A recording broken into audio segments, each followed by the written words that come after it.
Good morning students. आज आपण एका अतिशय यंग आणि ब्रेव अशा मुलीची गोष्ट पाहणार आहोत. त्या मुलीला म्हटलं आहे अ हिरोईन ऑफ द सी. कारण ही खरोखरच रिअल लाईफ स्टोरीमधली हिरोईन आहे. तुम्ही बरेचसे मूव्हीज बघता, त्यात बरेच तुमचे आवडते हिरो हिरोईन असतात. खूप फेवरेट असतात ते तुमचे. पण ही आहे एक ट्रू स्टोरी. तर चला आपण पाहूया ही story. Around the rocky coast of England stand many lonely lighthouse. इंग्लंडची जी कोस्टलाईन आहे ती जास्त करून रॉकी आहे. तिकडे रॉकी बीचेस फार मोठ्या प्रमाणावरती आढळतात. Their lights shining across the sea warm warn sailors at the night of dangerous rocks. आणि तिथे काही लाईट हाऊसेस आहेत बऱ्याचशा किनाऱ्यांवरती.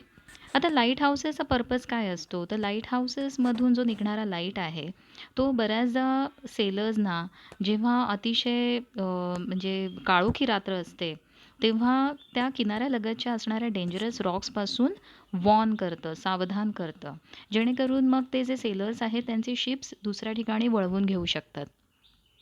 When they see the lights, sailors take their ships far out to sea. But sometimes fierce storm drive ships onto the rocks.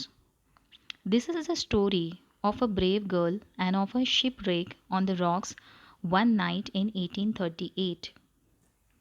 आता मगाशी मी म्हटल्याप्रमाणे जेव्हा किनाऱ्यालगतचे dangerous रॉक्सविषयी तिथे सेलर्सना जेव्हा वॉर्न केलं जातं, त्यांना सावध केलं जातं, तेव्हा ते तिथून दूर जातात खरे. पण कधी-कधी काय होतं, की स्टॉर्म्स म्हणजे येणारी जी वादळं आहेत, ती इतकी फिअर्स म्हणजे व्हायलंट, ॲग्रेसिव्ह किंवा आपण मराठीमध्ये बोलायचं झालं तर अतिशय तुफानी अशी वादळं असतात, की जेणेकरून हे सेलर्स आपल्या शिपला वाचवू शकत नाहीत. ते या मोठ्याल्या खडकांवर येऊन आदळतात, आपटतात आणि मग त्यांचं पूर्णपणे डिस्ट्रॅक्शन होतं. ते तुटून फुटून जातात, बुडून जातात आणि त्यातले प्रवासी बाहेर फेकले जातात. तर इथे त्यांनी म्हटलं आहे की अशाच एका शिपरेक म्हणजे काय, तर total destruction of a ship at the sea by sinking असं झालेलं आहे या स्टोरीमध्ये in 1838. Grace Darling was a daughter of lighthouse keeper. She had lived all her life in lonely lighthouses far away from towns and the cities. आता ही जी स्टोरीमधली आपली heroine आहे तिचं नाव आहे ग्रेस डार्लिंग आणि ती एका लाईट हाऊस कीपरची मुलगी आहे. आता लाईट हाऊस कीपर्सना म्हणजे त्यांना आता सवयच असते की कारण हे लाईट हाऊसेस जेव्हा बीचेसवरती असतात तिथे जवळपास काही टाउन सिटीज किंवा मोठाली शहरं किंवा इवन गावंसुद्धा छोटी नसतात कधी कधी, म्हणून त्यांचं लाईफ अतिशय लोनली असतं. There was not even a village near their home. एक छोटंसं विलेज पण नव्हतं त्यांच्या घरापासून जवळ. आणि ही जी स्टोरी आहे ती 1838मधली आहे. म्हणजे तेव्हा तेवढी डेव्हलपमेंटही झाली नसणार आजूबाजूला. आता बरेचसे लाईट हाऊसेस अशा ठिकाणी आहेत की जिथे जवळपास निदान छोटी गावं तर आहेत, काही काही लाईट हाऊसच्या जवळपास काही छोटे मोठे टाउन्सही आहेत, सिटीजही आहेत. पण त्या काळात तर नक्कीच नव्हतं. Their nearest neighbours were many miles away. त्यांचे जे अगदी जवळचे जे नेबर्स आहेत ते पण कितीतरी माइल्स दूर होते त्यांच्यापासून. But Grace's father was a wise and educated man who brought up his children very carefully. पण ग्रेसचे जे फादर होते ते अतिशय शिकलेले होते आणि त्यांनी त्यांच्या मुलांना अतिशय म्हणजे चांगल्या प्रकारे वाढवलं होतं. Grace and her brothers and sisters were all taught to read and write. म्हणजे त्यांना लहानपणापासून घरीच शिकवलं होतं, शिक्षणापासून काही त्यांना वंचित ठेवलं नव्हतं. Their father also taught them to be honest, brave and unselfish. आता मुलांना ही गोष्ट सर्वात इम्पॉर्टंट आहे की त्यांच्या वडिलांनी लहानपणापासूनच या मुलांमध्ये ह्या 3 क्वालिटीज त्यांनी ज्या मेन्शन केलेल्या आहेत. ऑनेस्ट म्हणजे काय, प्रामाणिक, ब्रेव धाडसी आणि अनसेल्फिश म्हणजे स्वतःच्या स्वार्थाचाच फक्त विचार करायचा नाही, अशा काही व्हॅल्यूज त्यांच्यामध्ये लहानपणापासून रुजवल्या. असे काही गुण त्यांच्यामध्ये मी त्या गुणांचं महत्त्व त्यांना शिकवलं. When Grace was 10 years old, the family went to live in the Longstone lighthouse. Their new home was on some wild islands near the east coast of England. जेव्हा ग्रेस साधारणपणे 10 वर्षाची होती, तेव्हा त्यांच्या फॅमिलीला जवळच्या एका लाँगस्टोन लाईट हाऊसमध्ये जाऊन राहावं लागलं. आणि तिथे जवळ फक्त वाईल्ड आयलँड्स म्हणजे निर्मनुष्य आयलँड्स असतात ना, तिथे कोणी लोकं राहत नाहीत. अशा प्रकारची आयलँड्स होती आजूबाजूला. The Darling children grew up there. When they were older, they left their lonely home one by one. सगळी मुलं तिथेच वाढली. पण ते जेव्हा मोठे झाले, तेव्हा एकापाठोपाठ एक त्यांनी तो लाईट हाऊस जे त्यांचं घर होतं, लोनली होम असं त्यांनी डिस्क्राईब केलं आहे. कारण तिथे जवळपास कोणीच नव्हतं ना, मनुष्यवस्तीच नव्हती. तर जेव्हा ते सर्व मोठे झाले, तेव्हा ते एकापाठोपाठ एक नोकरीच्या शोधात किंवा त्यांच्या भविष्याच्या शोधात जवळच्या सिटीमध्ये, टाउन्समध्ये निघून गेले. At last all of them had left the lighthouse except Grace. फक्त ग्रेसशिवाय सर्वजण म्हणजे सर्व मुलं. ग्रेस पाठीमागे राहिली, who stayed at home to help her mother and father. She had not grown very tall. आता ती कशी होती, नाजूकच होती, जास्त काही उंच वगैरे नव्हती. She was only a little woman, not at all like her father who was more than 6 feet tall. तिचे वडील मात्र अगदी 6 फूट उंचीचे, अगदी उंच भलेभक्कम होते, पण ती मात्र नाजूक, लहानशी, छोटा कद असलेली अशी मुलगी होती. On the night of September 6, 1838, a terrible storm was blowing. Grace was used to storms. आता ही गोष्ट घडलेली आहे ती सप्टेंबर 6, 1838ला. त्या दिवशी खूप तुफानी वादळ नेहमीसारखं चाललं होतं. ग्रेसला तशी सवय होती वादळांची, त्यामुळे तिच्यासाठी काही हे नवीन नव्हतं. She herself was warm and safe in the big lighthouse. आणि तशी ती स्वतः त्या लाईट हाऊसमध्ये सेफ होती. लाईट हाऊस जे बांधलेलं असतं ते अतिशय मजबूत बांधलेलं असतं, कारण ऑफकोर्स लाईट हाऊसला पण त्या तुफानी वादळांचा सामना करावा लागतो ना, म्हणून. But she was always unhappy about the poor sailors who were at the sea in the storm. पण जेव्हा केव्हा वादळ येत असत, तेव्हा ती त्या सीमध्ये असलेले जे पुअर सेलर्स आहेत, म्हणजे जे शिपमधली जे सेलर्स आहेत, त्यांच्याविषयी विचार करून तिला नेहमीच वाईट वाटायचं की त्यांचं काय होत असेल. खूप विचार करायची ती. She did not know what a terrible thing was happening that night. That night a ship was wrecked upon the rocks. Grace and a parents did not hear the sound of the crash. आता खरं बघायला गेलं तर रात्री त्या वादळ वाऱ्याचा एवढा जोरात आवाज होता, तुफानी वादळ होती, की ॲक्च्युली एवढी भयानक गोष्ट घडली आहे, कुठले शिपव्रेक झालेलं आहे, त्यांना ते रात्री काही तितकंसं कळलंच नाही, कारण आवाजच आला नाही. Grace and her parents did not hear the sound of the crash. The noise of the wind and the waves was too loud. जसं मी मगाशी म्हटल्याप्रमाणे की विंड आणि वेव्स म्हणजे वाऱ्याचा आणि त्या लाटांचा आवाज खूप जोरात होता. They could not hear anything else but a ship called Forfarshire had hit the rocks a mile away from the lighthouse. तिथे एक जवळ एक फोफाशायर नावाचं शिप तिथे वाहून आलं होतं आणि त्याचे त्या रॉकवरती आदळून तुकडे तुकडे होऊन गेले होते आणि ते बुडालं होतं. Most of the passengers were drowned but 9 men and women were able to climb on to the rocks. बरेचसे पॅसेंजर्स वाहूनही गेले, पण त्यातलेसे फक्त 9 जण होते. त्याच्यामध्ये काही मेन विमेन, काही बायका होत्या, काही पुरुष होते. ते त्या जवळच्या रॉकवरती कसे बसे स्वतःचा प्राण वाचवत ते चढून बसले होते. The wind nearly blew them into the sea as they clung to the bare rock. वारा एवढा जोरात होता, लाटा एवढ्या जोरात वाहत होत्या, आदळत होत्या, की सगळं काही त्यांना त्या पाण्यामध्ये वाहून नेण्यासारखं होतं. पण ते कसे बसे त्या दगडांना घट्ट चिकटून, घट्ट पकडून राहिले स्वतःचा जीव वाचवण्यासाठी. In the distance they saw the warm light of the lighthouse. आणि काही अंतरावरती त्यांना ऑफकोर्स तो लाईट हाऊसमधून येणारा जो मंद लाईट आहे तो दिसत होता. आणि त्याच आशेवरती ते आपल्या प्राणांसाठी झगडत होते. But of course their shouts and the screams were not heard. ओरडत होते त्या हेल्पसाठी, पण आता एवढ्या मोठ्या आवाजामध्ये विजांचा कडकडाट असणार आणि वाऱ्याचा आणि लाटांचा एवढा जोरात आवाज असणार, तर त्यांचा आवाज त्या लाईट हाऊसपर्यंत पोचलाच नाही. All night they clung there in the storm. ते पूर्ण रात्रभर तसेच त्या दगडांना घट्ट चिकटून राहिले. Next morning at 6 o'clock, Grace was dressing. She looked out of her window and saw the storm was still blowing. Suddenly she stopped. दुसऱ्या दिवशी पहाटे 6 वाजता ग्रेस तयार होत होती आणि तिने सहजच विंडोच्या बाहेर पाहिलं तर तेव्हा अजूनही तसंच वादळ तसंच होतं. पण तिला काहीतरी दिसलं म्हणून ती थांबली, थबकली.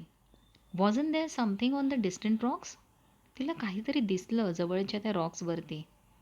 Calling her father, she looked again. Yes, there were certainly people clinging on to the rocks, but they were half under the sea.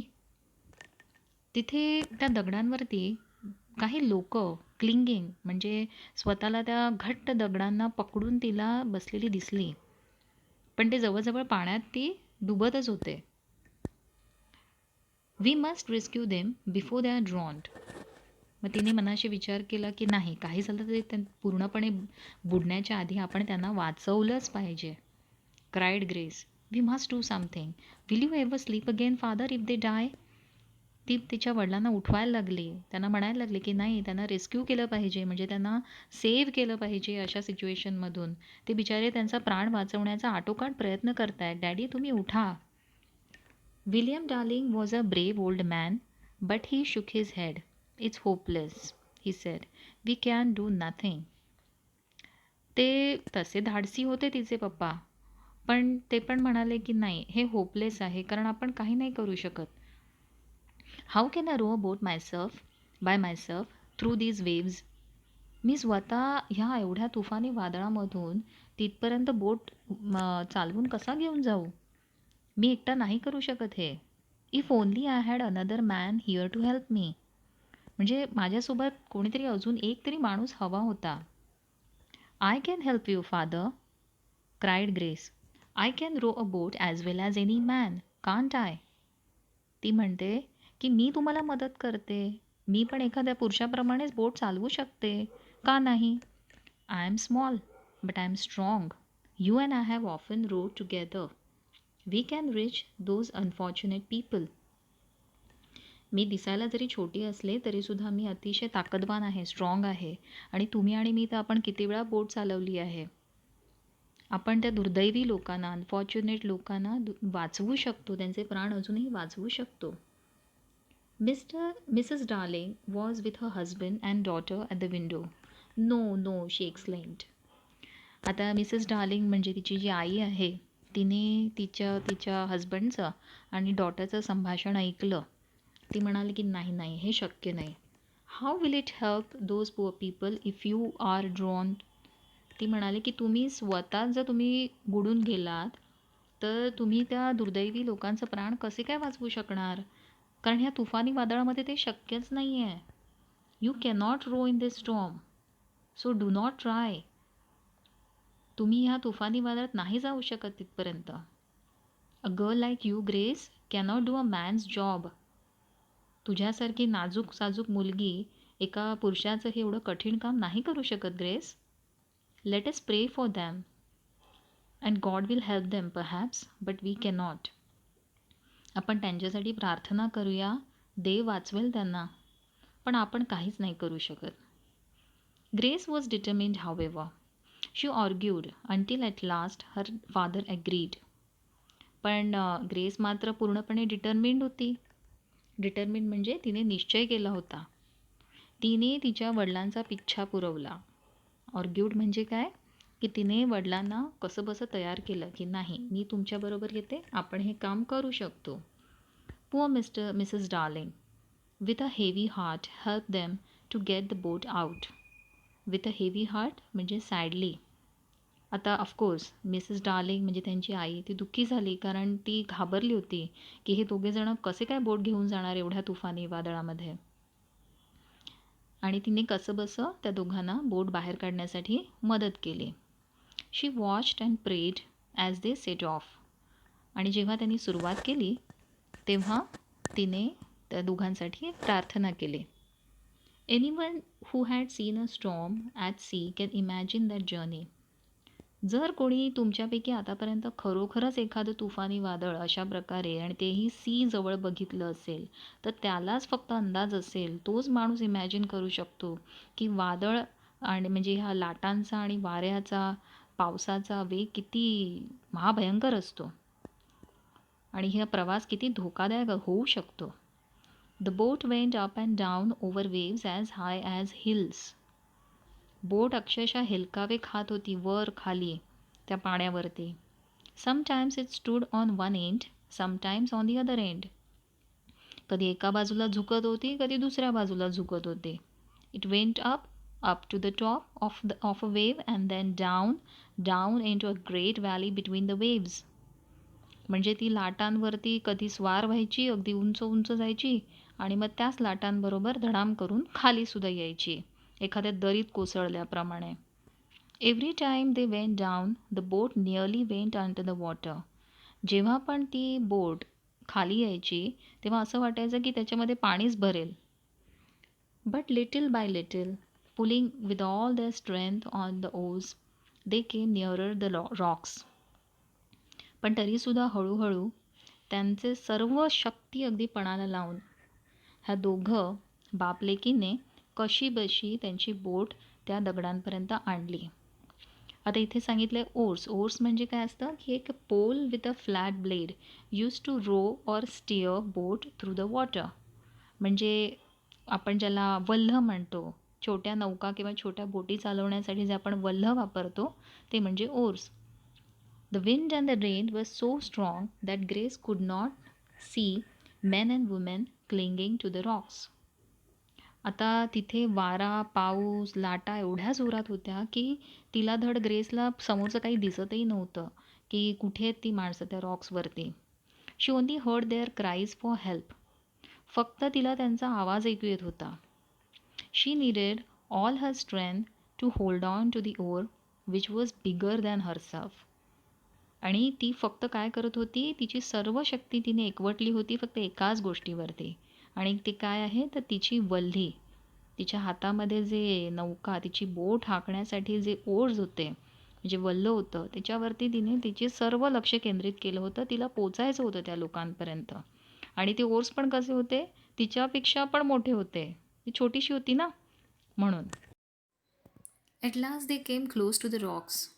म्हणजे दोन्हीही, म्हणजे तिचे फादर आणि ग्रेस, त्या कसे बसे ते रॉक्सच्या जवळ आले. William Darling was able to jump on to the rocks while Grace all alone held the two men into the boat. म्हणजे विलियम डार्लिंग जो आहे त्याने काय केलं की त्याने जम्प केलं रॉकवरती, पण ग्रेस जी आहे तिने दोन माणसांना कसं बसं त्या बोटवरती चढवलं एकटीने.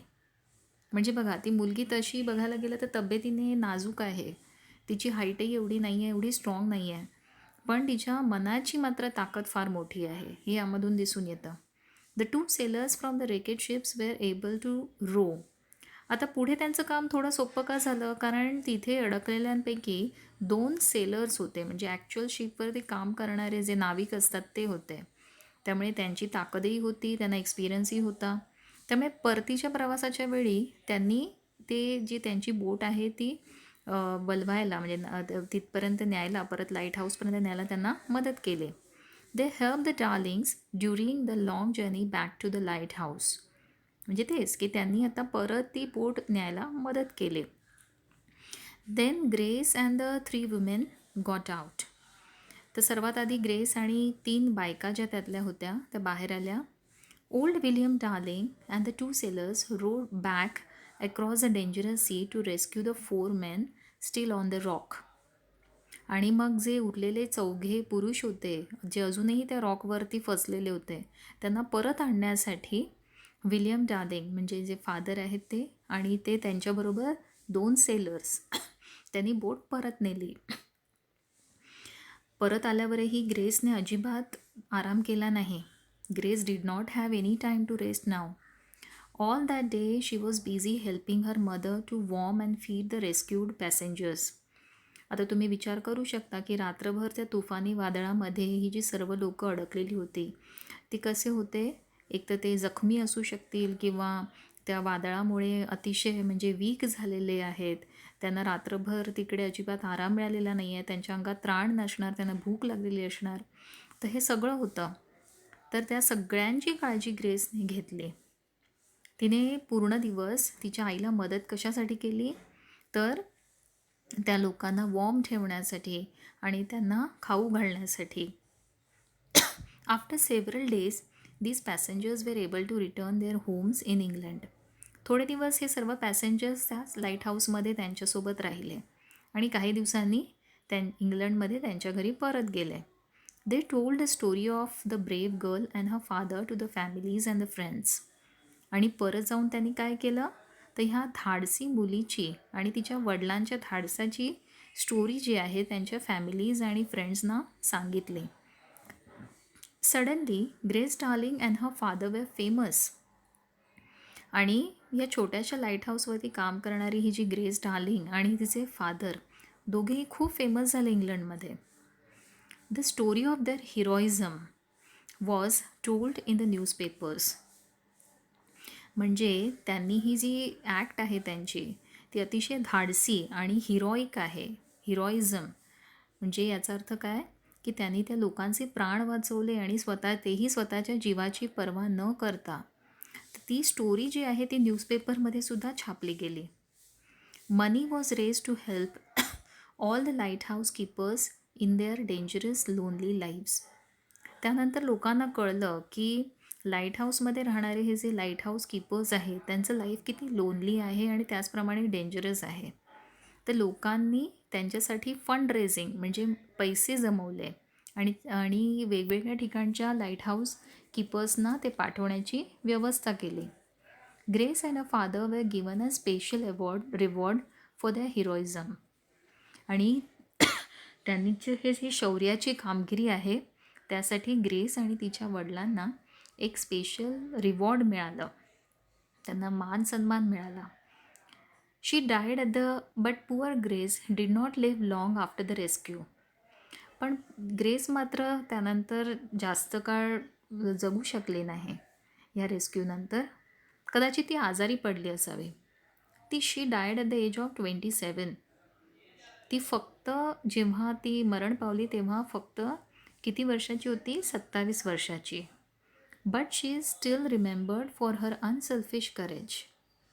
पण तरीसुद्धा आजही लोक तिची आठवण करतात, ठेवतात. कशासाठी, तर तिचं हे अजिबात स्वतःच्या जीवाची पर्वा न केलेलं तिचं दुसऱ्यांचे प्राण वाचवण्यासाठी तिने केलेलं जे धाडसी कृत्य आहे तिच्यासाठी आजही ती लोकांच्या स्मरणात आहे. She risk her own life for others. तिने स्वतःचे जीव धोक्यात घातला दुसऱ्यांसाठी. अशी काही माणसं जगात असतात की जी फार कमी काळ जगतात पण तरीसुद्धा ती लोकांच्या कायम स्मरणात राहतात. आहे की नाही interesting story of a real heroine in real life.